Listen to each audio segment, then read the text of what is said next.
వచ్చావు, ఇప్పుడు వెళ్ళి చెప్పు నువ్వు ఇంట్లో. సో బ్రేక్ దిస్ బ్యారియర్ అని అడిగారు. ఎందుకు ఐసోలేషన్ బ్రేక్ చేసే ఇంకా అవసరం లేదు అని అంటే ఫస్ట్ ఇనిషియల్గా భయపడ్డాడు. అది నాకు అర్థం కాదు ఎందుకు భయపడుతున్నాడో. మేబీ వాళ్ళ పేరెంట్స్ ఏమైనా ఫీల్ అవుతారని భయపడ్డాడు అనుకున్నాను.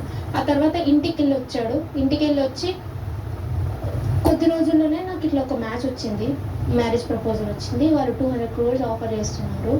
అంటే రాగానే మీకు చెప్పింది ఇది. అంటే మీరు ఇంటికి వెళ్ళిందేమో ఇంటికి చెప్పడానికి అని మీరు అనుకున్నారు. బహుశా పెళ్లి గురించి ఇంట్లో చెప్పడానికి వెళ్ళాడని మీరు అనుకున్నారు.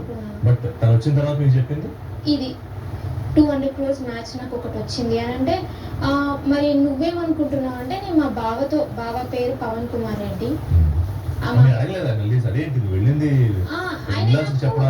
చెప్పలేదు.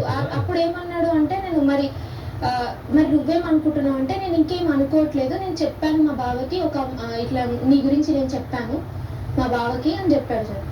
చెప్పినాక సరే మరి ఏంటి నెక్స్ట్ అని అంటే మా బావ నాకు చెప్తున్నాడు మా పేరెంట్స్ చాలా సెన్సిటివ్, మీది వేరే కాస్ట్ అని తెలిస్తే ఇప్పుడు వాళ్ళు గుండె పగిలి చచ్చిపోతారు, సూసైడ్ అటెంప్ట్ చేసుకొని చచ్చిపోతారు.